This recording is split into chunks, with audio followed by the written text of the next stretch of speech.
Talking about Newcastle now, and obviously Sandro Tonali was banned over the last week from football for 10 months due to breaching rules in Italy, betting rules, that is. Now, Wayne, wanted to ask you, obviously Tonali's set to be paid during this time £5.6 million, although he will be able to play in friendly matches and train with Newcastle. But what do you think actually went wrong for Newcastle across the space of the summer in terms of signing him and then actually realising that this all was about to unfold as the weeks and months progressed?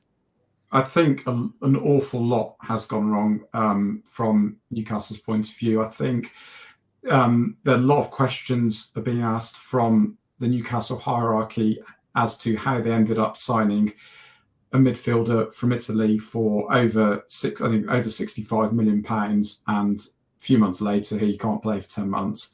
And I mean, from what I heard this week, he's on a salary of £140,000 a week.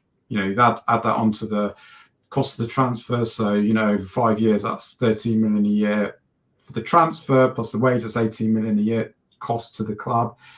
And they haven't got an asset available to them for over a year. I mean, training with the players is no good. He needs to be on the pitch. It's not.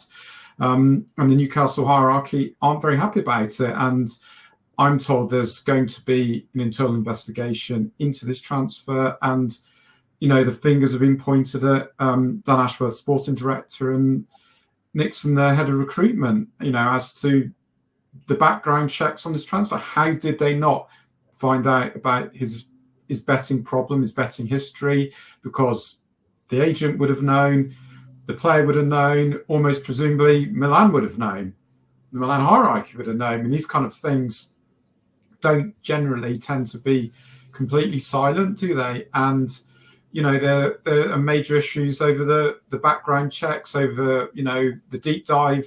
We hear a lot from sort of transfer sources and from agents, how much and from clubs themselves, how much work they put into transfers. Well, clearly they didn't put enough work into this transfer. Yeah, Paul, so it was actually reported by Football Insider that Eddie Howe's side are keen on bringing in Manchester City's defence midfielder Calvin Phillips in January, potentially on loan. Now, Phillips, of course, hasn't played very much this season for Pep Guardiola's side. Do you think replacing Tonali is essential for success this season for Eddie Howe? I think it is, yeah. I think you look at his squad and you look at squad depth, what they've got.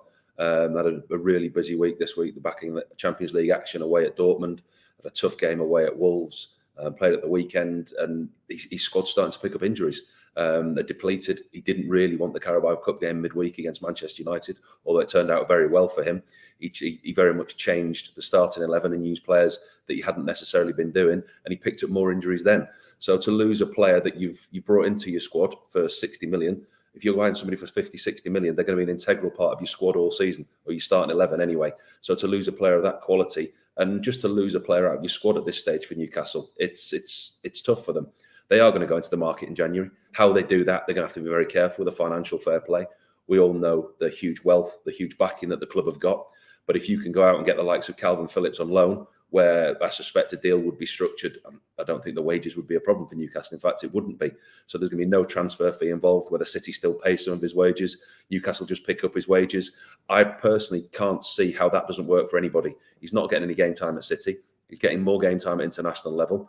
Pre-season, Pep's already said that he could leave. He could have potentially gone on loan at the start of the season, yet he hasn't. We've got halfway through the season nearly, and he's still not playing football. There's a European Championships coming up at the end of the season. For him personally, he needs to play football. For Newcastle, they desperately need to strengthen their squad with that type of player, and it's not going to cost them a transfer fee. I just don't see how that particular deal doesn't work for anybody. Yeah, and there were quite a few other midfielders actually that sort of have been pointed at and outlined to maybe suit the club. Someone like Ruben Neves from Al Hilal, or Scott McTominay from Man United was brought up. What sort of midfield? Because Tonali really was a box to box, and actually I think without that they don't necessarily have a player quite like him. Who would you say would be the number one choice if you had to pick out a Ruben Neves, Scott McTominay, and Calvin Phillips? Who would you personally go for? Yeah, I don't think Guimaraes has had the impact that he had last season just yet. And I think with Tonali next to him, I think he's a better player. And I think he needs a good player next to him. And he needs a set of legs, a box-to-box player, like the likes of Tonali. Neves, it was rumoured that he's gone to Saudi with the potential of a loan back to Newcastle because of the club's ownership and where the two clubs sit together that he plays for. that potentially is an option in the same way as the Calvin Phillips situation is. I don't know how they're going to do a deal for Scott McTominay with the way that things are at Manchester United. Who's making the decisions? Are the decisions being made? I just think a loan deal for Neves or Calvin Phillips, it's almost a like-for-like player. It's exactly what you want in your squad. I wouldn't rule them out going for both. I really wouldn't, because if they do get out this Champions League group, they progress into the final stage of the Champions League, they're going to need a big squad, they're going to need quality. If they could get 2 players of that ilk in on loan without paying a transfer fee, it seems a very sensible move. For me, I think probably Calvin Phillips would be their first target, along with Ruben Neves.